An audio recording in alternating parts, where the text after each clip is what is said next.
maladie s'est déclenchée au mois de février. Je ressentais la tuberculose, je ressentais des douleurs au niveau du poumon, mais pour moi, je pensais que c'était le cœur. Et puis là, je me disais que le fait que ça revenait, ça partait, je me disais que comme quoi, que bon, c'est juste de passage. Et à un moment donné, c'est vraiment intense. Vraiment intense. Là, on était obligé de m'emmener à l'hôpital. Les médecins là-bas ont constaté que c'était une infection pulmonaire et qu'ils n'avaient pas vraiment trouvé la cause. Et puis, je suis parti aller voir mon médecin traitant qui m'a fait passer plusieurs traitements, mais aucun traitement n'aboutissait. Et puis là, au bout de quelques semaines, on m'a hospitalisé. Je suis resté 2 semaines et demie à l'hôpital. Et puis là, ils m'ont fait passer tellement plein de tests et tous les tests se sont reportés négatifs. Comme quoi, je n'avais pas de maladie, rien du tout. Et c'est après que les médecins avaient l'hypothèse qu'en fait, que j'avais de la tuberculose. Et qu'après, ils m'ont donné le traitement de la tuberculose et qu'ils ont vu que le traitement avait fait effet. Ils ne savaient pas vraiment la cause, en fait. C'était seulement une hypothèse. Et l'hypothèse de la tuberculose que j'avais. Et depuis, ils ont essayé de me faire croire que j'avais de la fièvre, en me disant oui, que vous étiez à 47 degrés, 48. Je parlais avec les médecins, je disais madame, comment ça se fait que vous me dites que je suis à 41 de fièvre et que je me sens en pleine forme. Et elle me dit oui, mais votre température nous dit que comme quoi vous avez 47 de fièvre. Mais il dit madame, c'est impossible parce que je me sens bien. Il me disait non, j'ai de la fièvre, j'ai de la fièvre. Et là, après, ils m'ont donné le traitement, ils m'ont fait me lever tous les jours à 5 h du matin pour prendre plusieurs comprimés à la fois. Ça m'embêtait beaucoup parce que je vais vous dire que je n'aime pas prendre des comprimés. Et puis, tous les matins, je devais me lever à 6 h du matin à jeûne et de prendre des comprimés. Et je devais attendre que 2 ou 3 heures avant de manger après. J'étais malade? Bah oui. Je ne pouvais pas aller au foot, faire du sport, parce que chaque fois que je courais, ça me fatiguait plus vite. Et je commençais à ressentir de la douleur au niveau du poumon. Et quand je rentrais, j'étais obligé d'aller me coucher tout de suite tellement que ça m'avait fatigué. Et de peur aussi que les vomissements venaient en fait. Parce qu'à force de tousser, j'avais toujours des vomissements qui venaient. Même j'ai dû vomir au moins plusieurs fois devant ma porte, près du canapé. Et, même le soir, en plein milieu de la nuit, ça venait. Mais face à cette maladie, moi je me suis senti bien parce que j'étais déterminé à combattre cette maladie. Mais au niveau de la famille, j'ai reçu pas mal de persécutions. Pendant que j'étais à l'hôpital, j'ai appelé pas mal d'ouvriers. Et des ouvriers m'ont fait la prière par téléphone, oui. Et avec le groupe jeune aussi qui était resté là en prière pour moi. Et tous les soirs, j'étais là debout à minuit en train de déterminer. Dès que je suis sorti, oui, je suis venu au centre d'accueil. Et quand je suis arrivé, oui, j'ai continué à déterminer, je venais le mardi. Voilà. Et après, je suis parti voir mon médecin qui m'a dit de faire une radio. Déjà que j'avais pas envie d'aller le voir ce jour-là. Et je me souviens, c'était lundi. J'avais pas envie d'aller, donc au lieu de venir à l'heure, je suis arrivé en retard.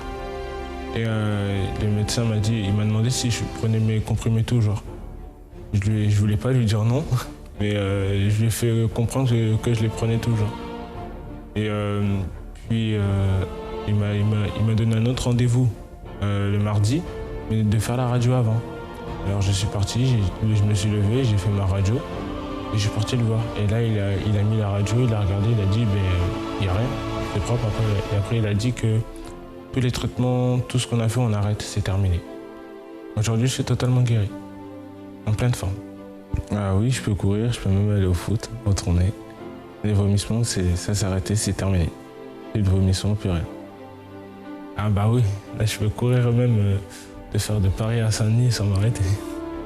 Bonjour mes amis, soyez bienvenus à cette émission France en direct.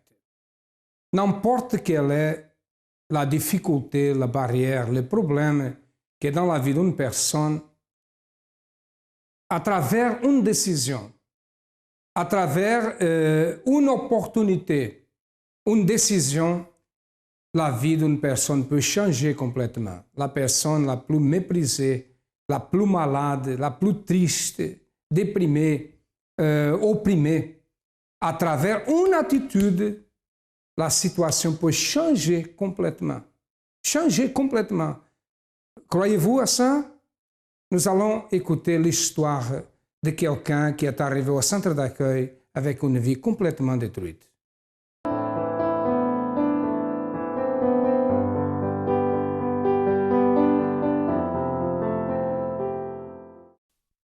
Avant d'arriver au centre d'accueil, je portais des appareils auditifs. J'étais malentendante en fait. Et vis-à-vis de ça, je me sentais pas vraiment acceptée dans la société en fait. Je voyais tout le monde qui entendait, mais moi, je portais des appareils, j'entendais pas forcément. Il fallait toujours que je dise non, mais j'entends pas. Est-ce que vous pouvez répéter? Ou alors en début d'année, par rapport aux études, en début d'année, il fallait expliquer au professeur que j'entends pas, donc il faut que soit que je sois devant, soit que le prof parle un petit peu plus fort et tout ça.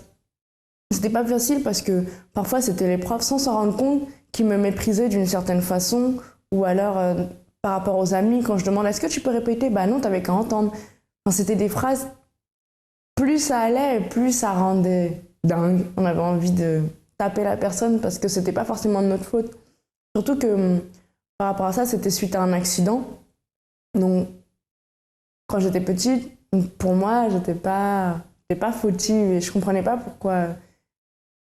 Il y avait aussi cette question, pourquoi moi? Pourquoi est-ce que c'est moi qui a ça? Pourquoi pas mon petit frère? Pourquoi est-ce que c'est moi qui dois souffrir? Pourquoi pas quelqu'un d'autre? Enfin, il y avait beaucoup de questions. Et aussi parce que vis-à-vis de ça, déjà, il y avait les gens qui me jugeaient d'une certaine façon. Physiquement, je me sentais pas... Je sais pas comment expliquer. Devant les gens, j'avais un double jeu, en fait. Devant les gens, j'étais quelqu'un et devant ma famille, j'étais quelqu'un d'autre. Devant les gens, j'étais la fille oui, non, mais moi, je suis rebelle, blablabla, alors que devant ma famille, j'étais la petite fille sage, innocente. Quand on arrive à l'adolescence, on est complexé, on se dit oui, mais je suis pas comme les filles qui sont à la télé, les filles qui sont dans les journaux. Et puis ma famille qui me disait aussi non, mais il faut que tu maigrisses, il faut que ceci, il faut que cela, il faut que ceci. Enfin, ça devenait complexant à la fin. Donc, j'étais complexée. Vis-à-vis de ma maman, en fait, elle est sourde déjà.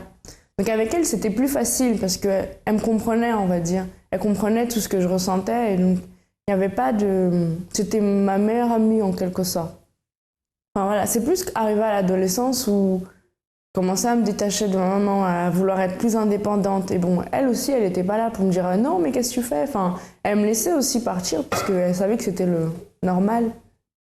Mais malgré tout, ça avait engendré quand même une certaine rébellion en moi parce que je me disais ma mère prend plus soin de moi, ma mère elle est toujours avec ses amis. Même si c'est moi qui avais créé ça, pour moi, ma mère ne cherchait plus à faire attention à moi, elle m'ignorait. Je pouvais passer mes journées dans la chambre, elle savait pas que j'étais là. Enfin... Et puis bon, il n'y avait pas que ça aussi.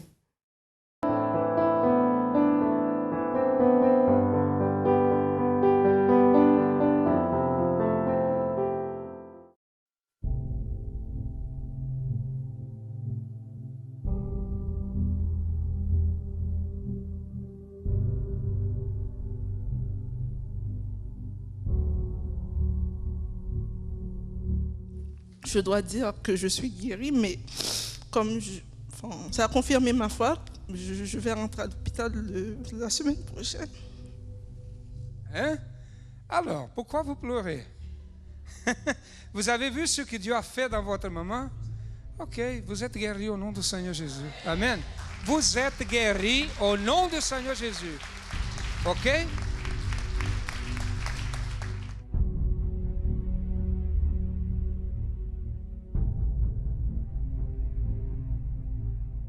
Nous avons déterminé, parce que quand elle a commencé à parler, là, vous étiez dans ce temps-là quand vous avez rendu ici ce témoignage. Ça, c'est là combien de... C'est l'autre campagne là, n'est-ce pas? C'est au moment de la campagne quand je suis venu ici. Je suis venue à l'église au mois de janvier. Ok. Peu de temps. Qu'est-ce qui se passe? Elle a dit non, par la foi, je suis guérie, mais je ne crois pas, parce que je suis, comme vous avez vu, je suis malade, cette maladie est là depuis du temps. Quand on parle ça, nous disons non, ça s'est changé. Vous êtes guéris au nom du Seigneur Jésus. Amen. Nous avons déterminé, et aujourd'hui elle est ici pour rendre témoignage. Parce que quand nous ne parlons pas seulement pour que les autres pensent que nous parlons. Nous déterminons. Et elle a cru. J'avais un problème de santé. Très tôt, en fait, les médecins ont diagnostiqué une ménopause précoce. Et depuis des années, j'avais peur de cette maladie. Le nom déjà, en fait, me tourmentait, mais je fuyais. Et je ne pensais pas qu'il y aurait une solution.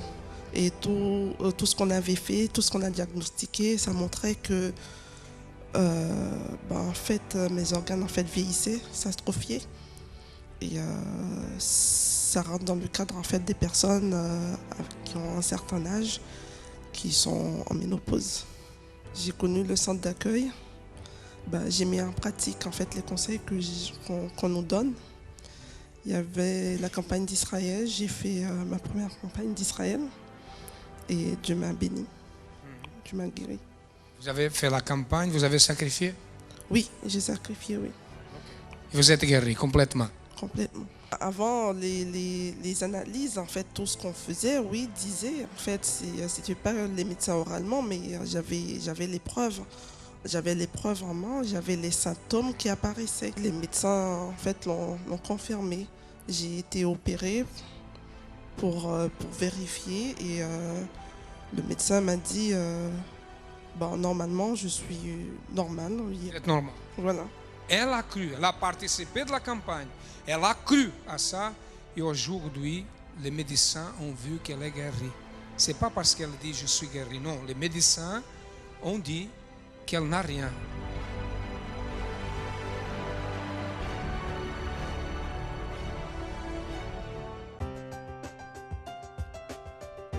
Mardi est le jour de la santé rétablie.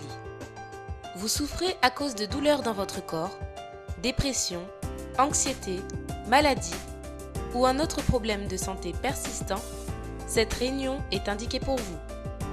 Nous croyons que Dieu peut guérir à travers l'exercice de la foi. Pour cela, nous allons déterminer la guérison en réalisant une onction là où se situe votre maladie. Participez à l'une de nos conférences à 7h, 10h, midi, 15h et 20h au centre d'accueil 254 rue du Faubourg Saint-Martin, 75 010 Paris.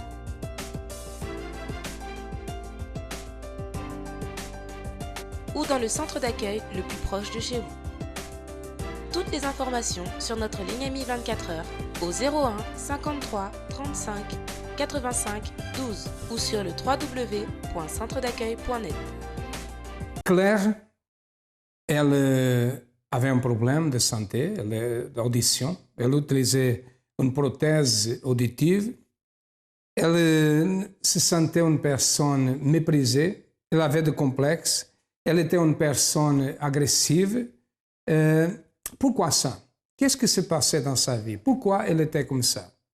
Normalement, on pense si elle est comme ça, elle sera sa vie, les jours qui passent, les jours suivants, elle va devenir pire, n'est-ce pas? Peut-être n'a pas de solution, mais il avait un problème dans sa vie. Je peux vous dire une chose. Le problème qui était dans sa vie était un problème spirituel. Un problème spirituel, ce qui s'est passé. Le problème de santé était un problème de santé, mais le reste était un problème spirituel. Pourquoi? Nous allons savoir d'ici à quelques moments. Vous allez écouter qu'est-ce qui s'est passé après qu'elle est arrivée au centre d'accueil.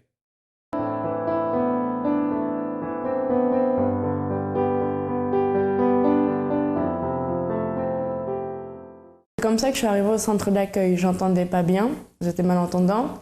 Il y avait des problèmes financiers à la maison. Ma mère avait une dette de 30 000 €. Ce qui fait que du coup, il fallait se serrer la ceinture parce qu'il fallait forcément payer les dettes. Et pas seulement, on négociait avec eux, c'était toujours non, on veut les 30 000 €. on négociait toujours pour qu'il baisse ça à 5 000 €, mais il ne voulait jamais, etc. Ensuite, quand je suis arrivée à l'église, il y avait la campagne d'Israël. Ils ont parlé que la campagne d'Israël, c'était la porte de secours, c'était la porte où on allait avoir la victoire, on allait avoir le sacrifice. Il y aurait le sacrifice, mais c'était là où il y aurait la victoire, en gros. Donc du coup, moi, j'y ai participé parce que je me suis dit, voilà, je vais avoir la réponse. Je vais enfin pouvoir m'en sortir, je vais enfin pouvoir dire bye-bye à ces problèmes-là. Enfin, basta, en gros. Donc c'était vraiment, pour moi, c'était enfin la campagne d'Israël, voilà, j'y suis. Et on va pouvoir commencer les vraies choses. Voilà.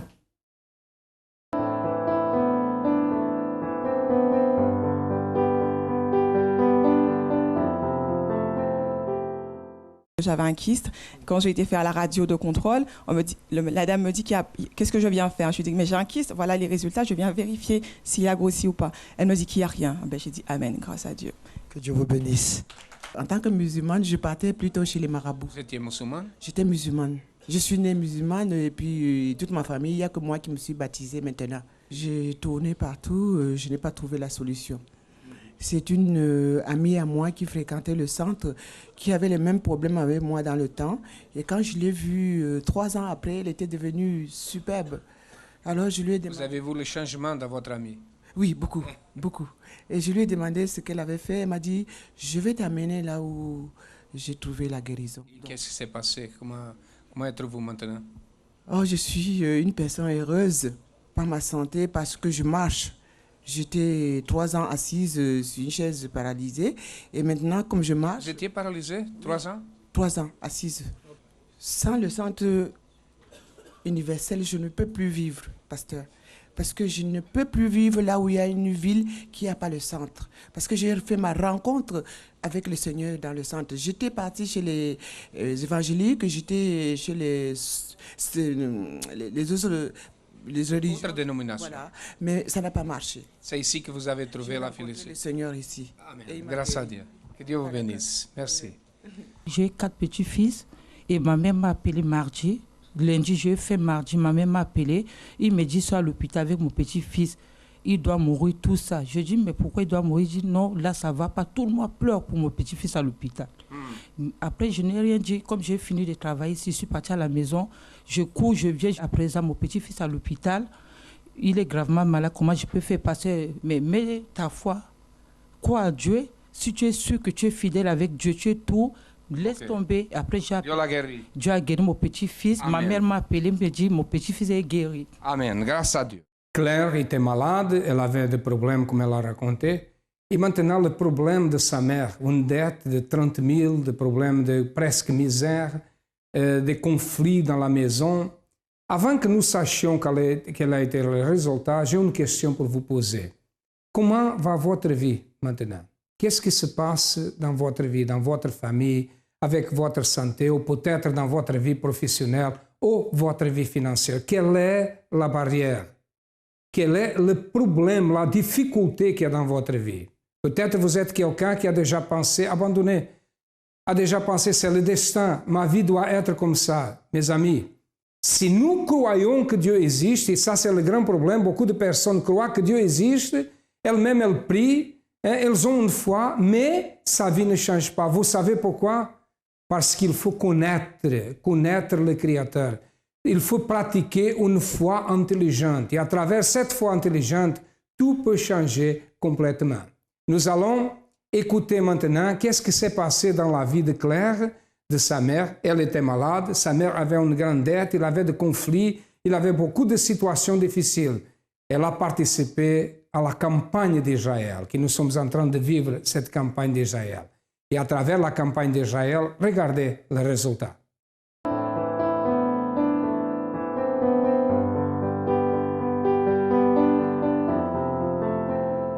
Une fois que j'ai pris l'enveloppe de la campagne d'Israël, j'ai sacrifié. C'était pas facile, surtout que je suis étudiante. Je travaille pas parce que mes études me le permettent pas. Donc du coup, Enfin, j'ai pris ce qu'il y avait à la maison, ce qui me coûtait le plus cher, enfin, ce qui était cher dans mon cœur, enfin, qui avait une valeur sentimentale, qui, pour moi, était waouh. Et j'ai vendu ça, mais j'ai vendu ça pour presque rien, et ça m'avait vraiment mis par terre. Je me suis dit, oh là là, si ça, c'est pas un sacrifice, je sais pas ce que c'est, parce que, waouh, je l'ai vendu, mais pour rien du tout, enfin, voilà. Et du coup, j'ai déposé ça. Après, j'ai déposé mon sacrifice sur l'autel. Pour mes oreilles, j'ai pas eu la réponse tout de suite, mais j'avais cette assurance que, quoi qu'il en soit, j'entends. C'est vrai que bon, il y avait des doutes, mais pour moi, c'était sûr et certain. Je vais entendre. À un moment ou à un autre, je vais entendre. Le résultat, ça s'est fait pendant un cours. Il y avait une prof qui parlait vraiment, mais vraiment pas fort. Elle était toujours... Elle parlait vraiment pas fort, je devais toujours me mettre devant, je devais toujours lui dire « Madame, vous pouvez répéter s'il vous plaît, moi j'entends pas ». Et là, j'entendais tout de A à Z. J'étais vraiment surprise, je comprenais pas. Je disais « Oh, mais j'entends, c'est pas possible, j'entends, oh. » J'étais super contente. Et donc j'étais vraiment contente, et même elle, et pour dire qu'à la maison, c'est tellement on est tous contents. À la maison, l'ambiance, elle est plus tranquille, on rigole plus, on est une vraie famille, c'est plus comme avant, il n'y a plus des tensions, oui, c'est ta faute, ceci, cela. Enfin, pour moi, le centre d'accueil, on ne peut pas qualifier ça, en fait. C'est un tout pour moi. Quand ça va pas, je viens au centre d'accueil. Le centre d'accueil, c'est là où on m'a montré le chemin. C'est là où on m'a montré que j'étais pas incapable, que je pouvais faire de grandes choses. C'est là où on m'a montré que, en fait, il y a une solution pour tout. Que c'est pas parce que je sais pas comment expliquer. Souvent, on a tendance à nous juger, à dire que de toute façon, toi, t'es comme ça, alors ça sert à rien d'espérer. Alors que pas du tout. Au centre d'accueil, je suis arrivée et on m'a dit ah ben non, il y a une sortie. Mais non, il y a une solution, vous pouvez y arriver, il y a ceci, il y a cela, il y a ça. Enfin, pour moi, le centre d'accueil, c'est tout.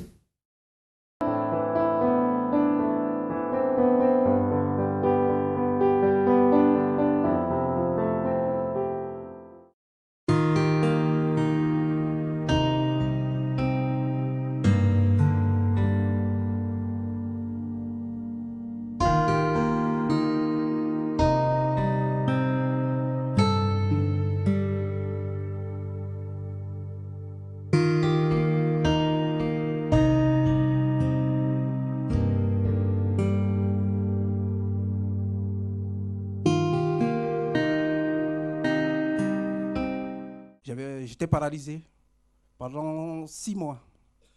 Je ne pouvais pas marcher. En 2005 et en 2004, j'ai été en Côte d'Ivoire.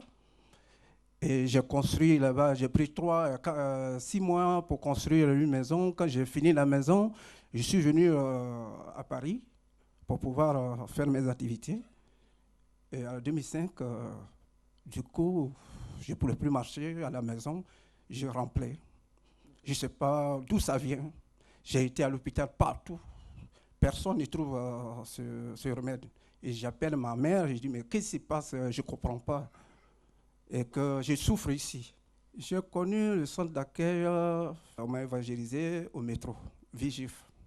Ma femme, elle a pris le chemin, elle a appelé ici. On dit, mais l'église est à côté de chez vous. Et le lendemain, elle a été à l'église. Le dimanche qui vient, il dit, bon, je vais te suivre. Je ne l'ai pas dit, mais je suis parti. Je marchais, je suis arrivé. Le pasteur Miguel, il m'a vu, puis je suis assis. Elle-même, elle est étonnée, elle s'est étonnée. Bon. Le pasteur, j'ai vu le pasteur, il dit, bon, je suis malade, je ne sais pas d'où ça vient, tout. Je dis, bon, il faut suivre les prières. Je ne pouvais pas marcher, je ne pouvais pas dormir dans ma maison. Et quand je suis quitté là, l'église, je commençais à dormir dans mon lit. La journée de dimanche, lundi, je commençais à marcher dans ma maison un peu. Et j'ai suivi les prières. Après les prières, une semaine, j'ai commencé à marcher. Une semaine. Dieu m'a guéri. Aujourd'hui, Claire guérit complètement, transformée, une personne qui a la joie. Et sa mère, la dette a été pardonnée. Elle ne doit pas que seulement 1 000 € quand elle devait 30 000 € à travers quoi? Une attitude de foi. Si vous avez besoin de notre aide, nous sommes situés au 254 de la rue de Faubourg Saint-Martin, au 10e à Paris. Nous sommes aussi en Guadeloupe, nous sommes aussi dans la Guyane française, nous sommes aussi en Martinique, dans l'île de Réunion. Dans toute la France, nous avons des centres d'accueil. Vous avez le numéro de téléphone, vous avez déjà vu les adresses qui passent dans votre ordinateur, dans votre téléviseur. Alors, qu'est-ce qu'il faut faire? Prendre une décision. Les portes sont ouvertes. Cherchez le plus proche de vous, le centre d'accueil le plus proche, et nous sommes là pour vous aider. À demain, et que Dieu vous bénisse à tous abondamment.